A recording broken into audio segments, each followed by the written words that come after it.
Hello, good morning. This is day 2 of our chimney rebuild.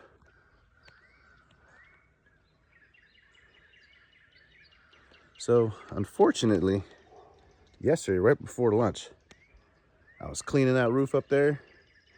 I was up on the scaffold, and then not paying attention, I walked the plank. Fell down, and I even hurt myself. I have a knee brace on, and now I feel like,